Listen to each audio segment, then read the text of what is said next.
Hello, all of you. So let we start with the MCQ of the financial management. Expected कि आपने MCQ करने से पहले इस चैप्टर को रिवाइज कर लिया होगा, और नहीं किया है तो फटाफट रिवीजन कर लें। उसके बाद MCQs से अपने नॉलेज को जरा टेस्ट तो कर लें। तो चलिए बिना टाइम वेस्ट किए हुए क्वेश्चन नंबर 1 पे आते हैं। तो क्वेश्चन नंबर 1 क्या है? Which of the following is not importance of the financial planning. Financial planning का इंपॉर्टेंस इनमें से कौन सा नहीं है? तो पहला है it help to avoid the business shocks and surprise. It help to coordinating the various business functions, ये भी है। It help to reduce the waste and duplication of effort, ये भी है। और it try to delink the present with the future. तो याद रखिए, डीलिंक नहीं, लिंक करता है। Link is the importance of the financial planning. So ये फाइनेंशियल प्लानिंग का इंपॉर्टेंस नहीं है। So our answer is D. Now the second question, come to the second question. Under which of the following situation company is not likely to issue the equity shares. यानी company को equity shares issue नहीं करना है, यानी कि डेप्ट issue करना है। सबसे पहला, डेप्ट service coverage ratio is high. अगर डेप्ट सर्विस कवरेज रेशियो हाई है तो इसका मतलब हमें डेप्ट लेना चाहिए। क्या करना चाहिए? हमें डेप्ट लेना चाहिए, हमें इक्विटी शेयर इशू नहीं करना चाहिए। बिल्कुल सही है, तो ये बिल्कुल सही है। नाउ यहां पर इंटरेस्ट कवरेज रेशियो। अब इंटरेस्ट कवरेज रेशियो क्या बताता है? हमारे इंटरेस्ट देने की कैपेसिटी को बताता है। तो यदि अगर ये भी हाई है तो हमें डेप्ट लेना चाहिए, हमें इक्विटी इशू नहीं करनी चाहिए। तो ये भी इस पॉइंट को सपोर्ट करता है, मगर यहां नॉट लिखा हुआ है कि नॉट इक्विटी शेयर, है ना। तो उसके बाद द कॉस्ट ऑफ डेप्ट ऑफ कैपिटल इज लो। यानी कि अगर कॉस्ट ऑफ डेप्ट ऑफ कैपिटल जो है वो लो है, तब भी हमें डेप्ट के लिए जाना चाहिए ना भैया। तो इसका मतलब तीनों के तीनों पॉइंट हमसे ये चीख चीख के कह रहे हैं कि भैया आप इक्विटी मत लो, आप डेप्ट के लिए जाओ। तो यहां all of these is the right answer. चलिए question number 3, the decision to acquire the new and modern plant and machine या upgrade the old one is known as dash decision. तो मुझे बताओ जरा, इन्वेस्टमेंट से रिलेटेड डिसीजन को कौन सा डिसीजन कहते हैं? देखिए, पहले आप पॉज करके खुद अपने मन में आंसर सोचते जाइए और उसके बाद फिर आंसर को जान लीजिए प्ले करके, है ना। तो इसको हम इन्वेस्टमेंट डिसीजन करते हैं बेटा, इन्वेस्टमेंट डिसीजन कहते हैं, है ना। चलिए आइए क्वेश्चन नंबर 4 पे चलते हैं। क्वेश्चन नंबर 4 क्या कह रहा है? The primary object of financial management. Financial management का पहला और प्राइमरी ऑब्जेक्टिव क्या है? To maximise the return, to maximize the risk, to maximize the wealth of the owner, money shareholder, और to maximize the profit। तो मैं जानता हूं तुम में से बहुत सारे स्टूडेंट सोच रहे होंगे to maximize the profit है ना सर? नहीं बेटा, गलत answer. to maximize the wealth of the shareholder, it is a main object of financial management। और इसमें क्या लिखना है याद है आपको? इसमें यह लिखना है कि यदि ऑब्जेक्ट है maximise the wealth of the share holder, यानी शेयर होल्डर को यदि ज्यादा पैसा हम दे पाते हैं तो इसका मतलब ये हुआ कि ऑटोमेटिकली हम सारी लाइबिलिटीज को फुलफिल कर पा रहे हैं, है ना। सारी लाइबिलिटी को क्या कर पा रहे हैं? फुलफिल कर पा रहे हैं। इसका मेन मीनिंग यही हुआ। क्लियर? कैसे हुआ इसका मेन मीनिंग ये कि सारी लाइबिलिटी को?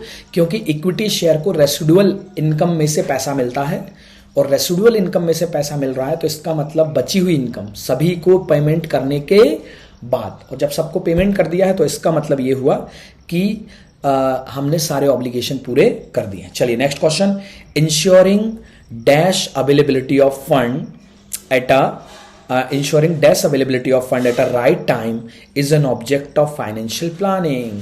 तो डैश अवेलेबिलिटी, कितना पैसा अवेलेबल होना चाहिए। याद है 2 ऑब्जेक्ट ऑफ फाइनेंशियल प्लानिंग?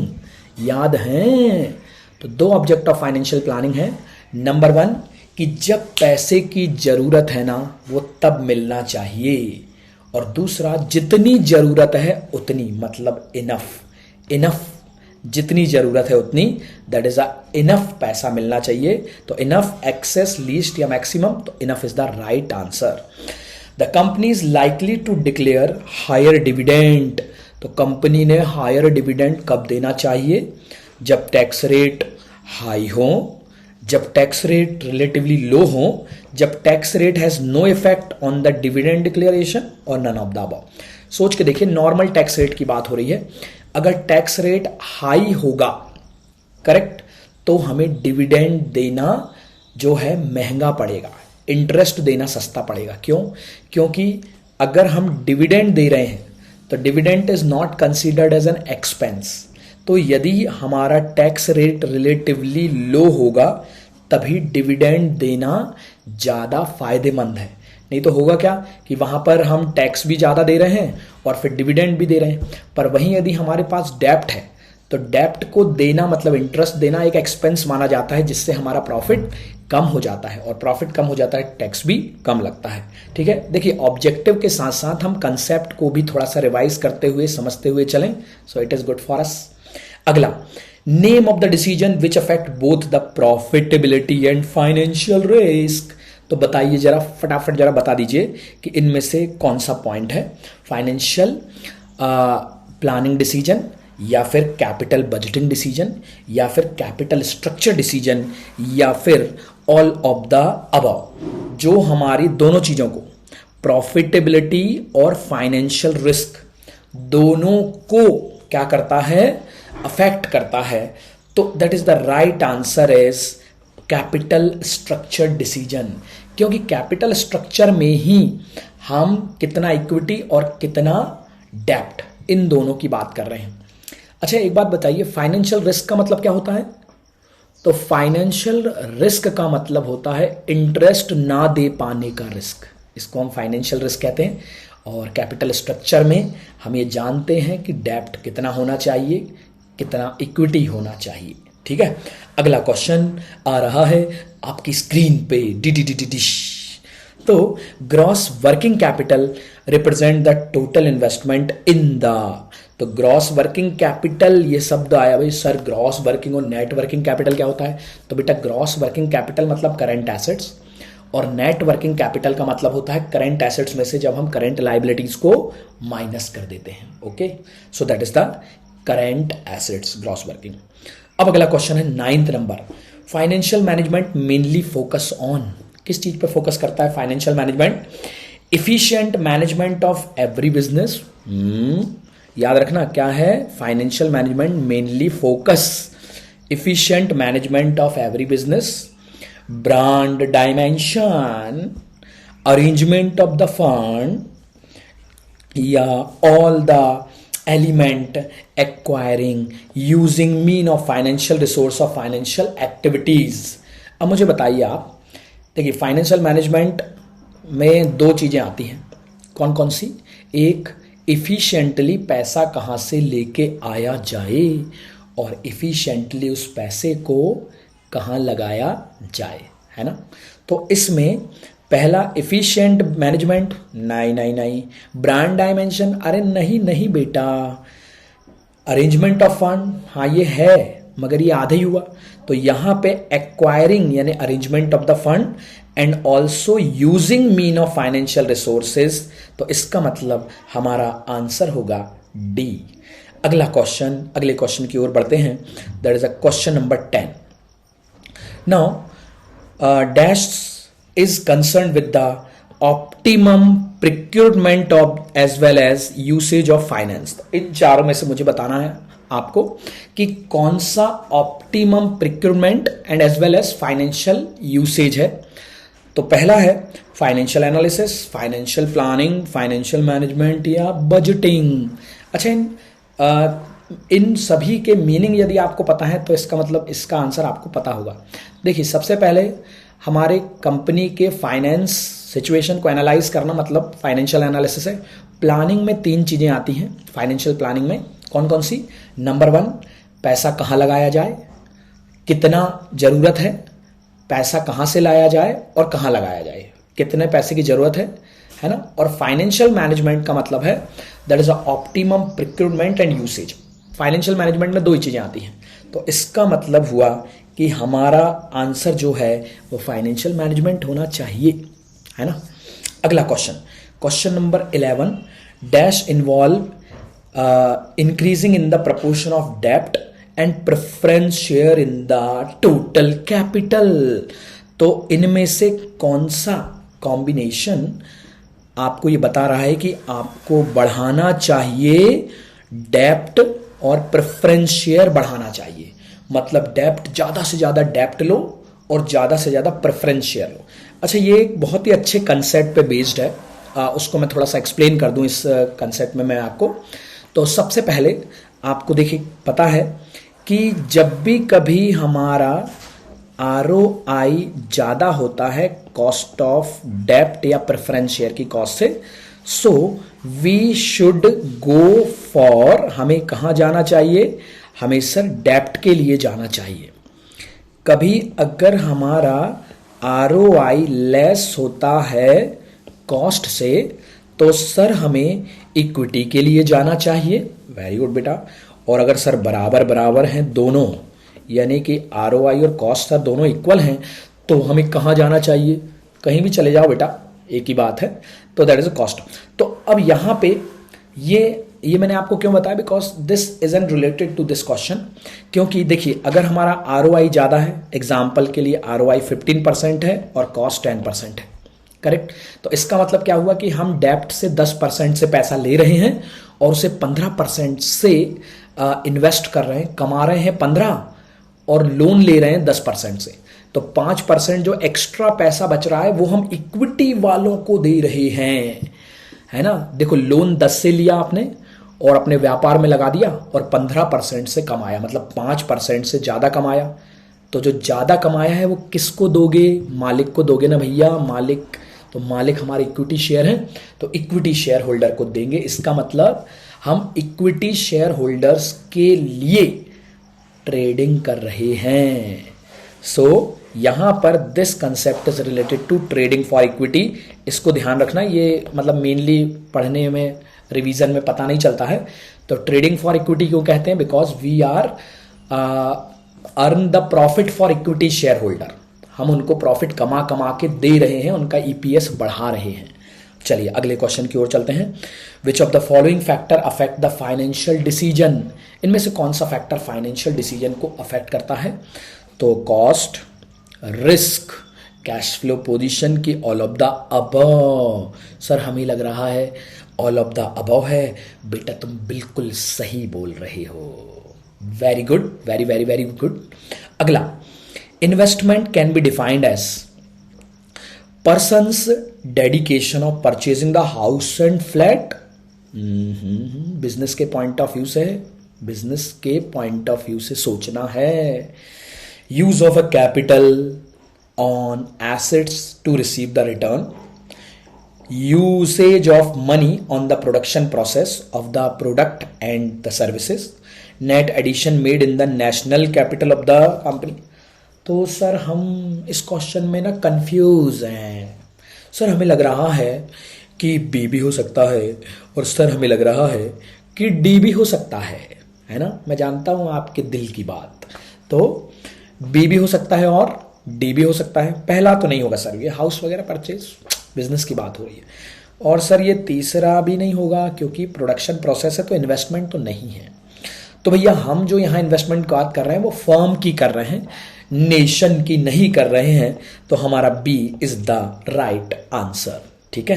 अगला क्वेश्चन केस स्टडी बेस्ड, बड़ा प्यारा क्वेश्चन है, बड़ा सुंदर सुंदर क्वेश्चन है। तो ABC लिमिटेड हैज अ डेप्ट इक्विटी रेशियो 3:1। डेप्ट इक्विटी 3:1, मतलब डेप्ट 3 है और इक्विटी 1 है। जो पहले लिखा है वो पहले वाला, जो बाद में लिखा है वो बाद वाला। फिर डेप्ट equity ratio of XYZ limited 1:1, इसमें तो कोई दिक्कत नहीं।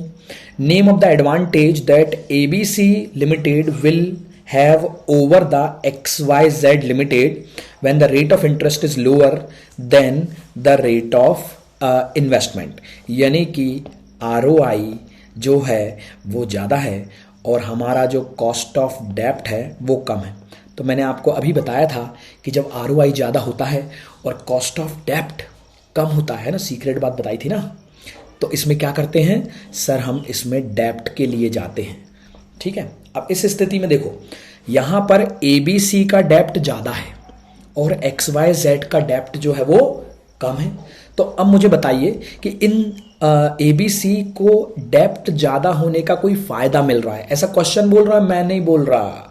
तो क्वेश्चन बोल रहा है कि डेप्ट ज्यादा होने का ABC को फायदा मिल रहा है। तो आप मुझे बता सकते हैं कि वो फायदा कौन सा है। अब भी अपन ने समझा है कंसेप्ट, अभी एक ऊपर क्वेश्चन में वही आंसर था जो यहां आंसर है कि भाई डेप्ट ज्यादा है और यहां पर ये स्थिति में डेप्ट के लिए ही जाना चाहिए, मतलब the company is trading for equity. तो ABC लिमिटेड जो है वो ट्रेडिंग ऑन इक्विटी के लिए ज्यादा जा रही है। तो that is trading on equity is the answer. Now dash is a time span between acquisition of the goods and realisation of the sale proceed, यानी कि पैसा जाने से लेके पैसा आने तक का जो समय है उसे हम फाइनेंस की भाषा में समझ गए होंगे आप। आपका आंसर बिल्कुल सही है, मैं आपका बिल्कुल मन पढ़ लेता हूं, है ना, मैं बिल्कुल आपकी फीलिंग समझ जाता हूं ना। सो आप बोल रहे हैं ऑपरेटिंग साइकिल, तो बिल्कुल सही आंसर है। अगला 16 number, the decision affect the liquidity as well as profitability. तो हमारी लिक्विडिटी और हमारी प्रॉफिटेबिलिटी दोनों को प्रभावित करता है। सर लिक्विडिटी का मतलब पैसा कितना है आपके बिजनेस में, नगदी, कैश, रोकड़ा, और प्रॉफिटेबिलिटी मतलब प्रॉफिट। तो capital budgeting decision, capital budgeting तो sir investment, okay, financing decision, okay, working capital decision या डिविडेंड डिसीजन। सोचो सोचो फटाफट, पॉज करो और सोचो। चलो अब देखो जरा आंसर, तो आपका आंसर सही हुआ है नहीं, that is the working capital, because working capital liquidity से कनेक्टेड है। वर्किंग कैपिटल काय से कनेक्टेड है, लिक्विडिटी से कनेक्टेड है। वर्किंग कैपिटल में cash, bank, debtors, stock, current assets, current liability, ये सब चीजें आती हैं। नाउ अगला है question number 17, Tanmay limited has a 2 project A and B in the hand में 2 प्रोजेक्ट है। The same amount of risk involve in both the project, risk का अमाउंट सेम है, okay very good, risk same है। अब if the rate of return project A का 20% है और project B का 50% है, रेट ऑफ रिटर्न मतलब पैसा आने की बात कर रहे हैं। तो under the normal circumstances which of the 2 project is likely to be selected. अरे ये तो कोई जो है ना, ये तो कोई मैथ साइंस वाला भी बता देगा। क्या बता देगा कि अगर एक प्रोजेक्ट का रिटर्न 20 है A का और B का 15 है, तो भैया A के लिए जाओ, 20% के लिए जाओ, है ना। ये तो बात बिल्कुल क्लियर हो गया, सिंपल है। अगला क्वेश्चन है 18 number, this decision is about to the quantum of finance to be raised from the various long term sources. तो इनमें से कौन सा डिसीजन आपको क्वांटम ऑफ फाइनेंस यानी कि पैसा कितना कितना कितना कितना कितना पैसा कितना रेज किया जाए लॉन्ग टर्म में, तो investment decision, finance decision, dividend decision या फिर कैपिटल बजटिंग डिसीजन, क्या लगता है आपको।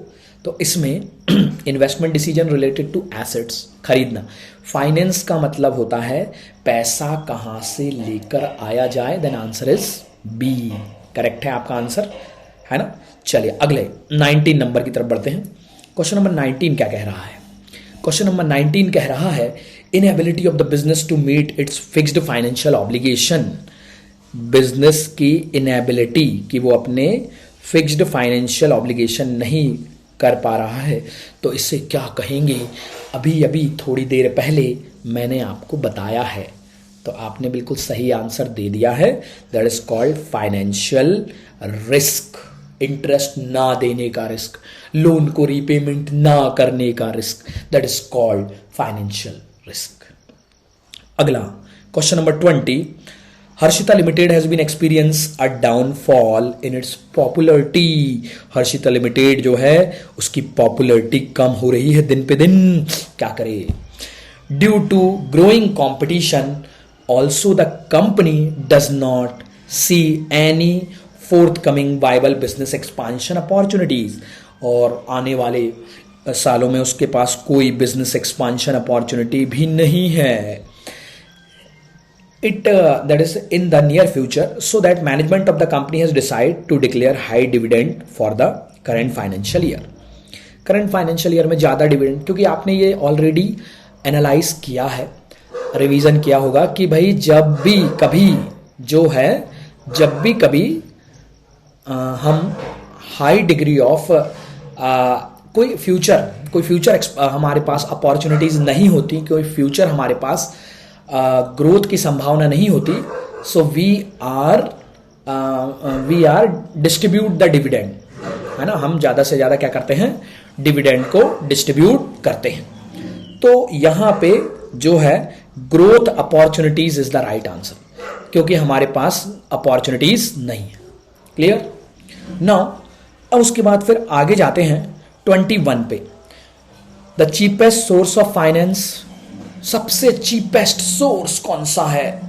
चीपेस्ट सोर्स का मतलब जिसमें हमें ब्याज कम देना पड़ेगा, या हो सकता है कुछ भी ना देना पड़े. तो डिवेंचर ब्याज देना पड़ता है. Yes sir. इक्विटी शेयर, मैं आपको बता दूं इक्विटी शेयर है हाईएस्ट कॉस्ट, सबसे ज्यादा कॉस्ट. अपने वालों की जो एक्सपेक्टेशन है ना बहुत हाई होती है, तो इक्विटी शेयर अपने वाले हैं, तो इनकी कॉस्ट सबसे ज्यादा है, मैं आपको बता दूं.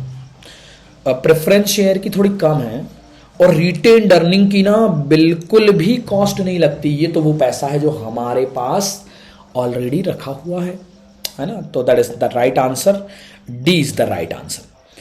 Now another reason, other things remain the same. The increase in the tax rate on the corporate profit will, अगर टैक्स रेट बढ़ रहा है तो आपको सबसे पहले मुझे बताओ, यदि टैक्स रेट बढ़ रहा है तो आपको इक्विटी के लिए जाना चाहिए या डेप्ट के लिए जाना चाहिए?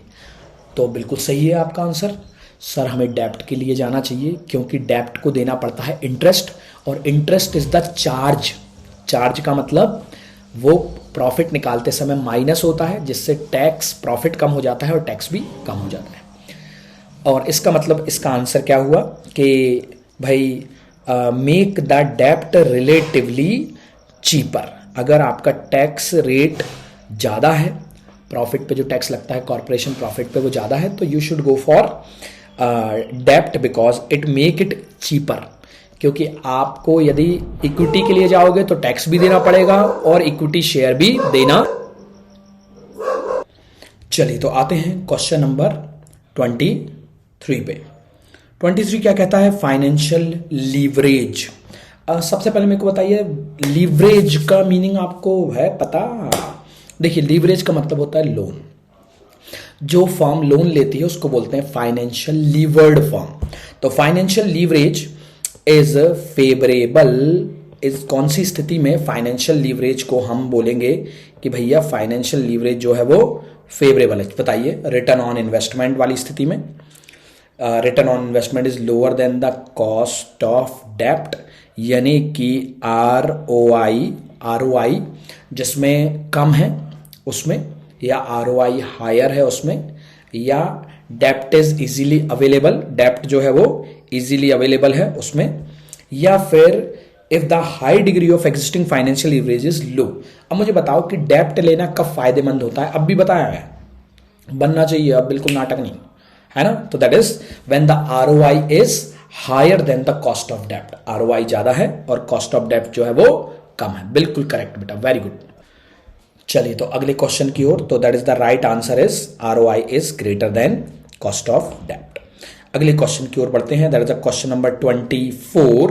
तो क्वेश्चन नंबर 24 क्या कहता है? हायर डेप्ट equity ratio result to lower financial risk, higher degree of operating risk, higher degree of financing risk, financial risk, और higher earning per share. EPS क्या? Earning per share. अब सोच के देखो, डेप्ट इक्विटी रेशियो ज्यादा होना मतलब डेप्ट का ज्यादा होना और इक्विटी का कम. करेक्ट. और डेप्ट ज्यादा होगा तो डेप्ट को वापस देने का रिस्क, डेप्ट का इंटरेस्ट वापस करने का रिस्क. तो इस रिस्क को मैंने अभी आपको कुछ बताया था, secret. So that is higher degree of financial risk. फिर आते हैं अगले 25 पे. Current assets are those assets which are converted into cash. तो करंट एसेट्स ऐसी एसेट्स होती हैं जो कैश में कन्वर्ट हो जाती हैं कितने समय में? हाँ, 6 महीने, 1 साल, 1 से 3 साल या 3 से 5 साल? नहीं बेटा, that is the only 1 year. अगला, financial planning arrive at. Financial planning जो है वो कब होती है? पहला क्या करती है? Minimise the external borrowing by resorting the equity issues, entering that the firm always have a significantly more fund than the required so that there is a no punctuality of the fund. Third है ensure that the firm face neither shortage nor a glut of unstable fund, है ना? अच्छा, financial planning जो है उसके 2 objective याद हैं आपको? कौन से ऑब्जेक्टिव अभी बताए थे? फिर से बताऊं? चलो सुनो। तो पहला ऑब्जेक्टिव है कि भाई, फर्स्ट ऑब्जेक्टिव कि जब पैसे की जरूरत है तब मिल जाए, और दूसरा जितने पैसे की जरूरत है उतना मिले, ना ज्यादा ना कम, ना इधर शॉर्ट नॉर एक्सेस, इनफ अभी आंसर आया था। तो दैट इज यहां पे that is the answer is that is not shortage होना चाहिए और ना ही बहुत ज्यादा होना चाहिए। अगला, the fix assets should be finance through. अब फिक्स एसेट्स को कैसे हम फाइनेंस करना है? लॉन्ग टर्म लाइबिलिटी, मतलब लॉन्ग टर्म लोन लेके फिक्स एसेट्स को देना है, या शॉर्ट टर्म लाइबिलिटी से फाइनेंस करना है, या फिर मिक्स दोनों, लॉन्ग टर्म या short term, none of the above. अब आपको लग रहा होगा कि सर हम जैसे लॉन्ग टर्म फिक्स एसेट्स खरीद रहे हैं तो कोई भी करो ना, आप लोन ले लो, आप लॉन्ग टर्म लोन ले लो या शॉर्ट टर्म ले लो, कोई से भी कर लो, क्या फर्क पड़ता है सर? नहीं बेटा, नहीं फर्क पड़ता है, क्योंकि अगर आपने शॉर्ट टर्म से ले लिया ना तो दिक्कत में आ जाओगे। क्यों? क्योंकि बहुत ज्यादा पैसा शॉर्ट टर्म से ले लिया, कोई जमीन खरीद ली, मकान खरीद लिया या फिक्स एसेट्स परचेज कर ली। अब क्या होगा कि उतनी जल्दी वो चीज पैसा जनरेट नहीं कर पाएगी, और लाइबिलिटी शॉर्ट टर्म है इसलिए वो तुम आपके मांगने के लिए खड़े हो जाएंगे, लाओ भैया हमारा पैसा निकालो, फिर आपके पास पैसे ही नहीं है। तो कभी भी याद रखिए, whenever you purchase the fix asset you have to raise the long term loan, long term liability. अब उसका अपोजिट क्वेश्चन, तो करंट एसेट्स को फाइनेंस करने के लिए, जब सर आपने कहा फिक्स एसेट्स लंबे समय के लिए पैसा चाहिए तो लॉन्ग टर्म, तो छोटे समय के लिए पैसा तो चाहिए तो शॉर्ट टर्म करेंगे क्या? करंट एसेट्स को कैसे फाइनेंस करोगे बताओ? लॉन्ग टर्म से, करंट लाइबिलिटी से, बोथ या नन? तो इसको भैया दोनों से कर सकते हैं क्योंकि इसमें कोई प्रॉब्लम नहीं है। ठीक है, so that is in question number 28। Question number 29 क्या कह रहा है? Decision related to investment in the fix assets are popularly known as. Investment से रिलेटेड डिसीजन को हम कहते हैं business decision, financial management, capital budgeting decision या नन ऑफ द अबव? तो answer is capital budgeting decision is the right answer, capital budgeting decision.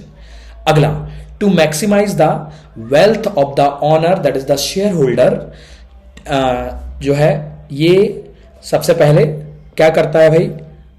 To maximise the wealth of the owner means to minimise the risk of the share holder, to minimise the share of the जो है minimise the share of shareholder, maximise the share, to maximise the current price of the company, और to minimise the tax.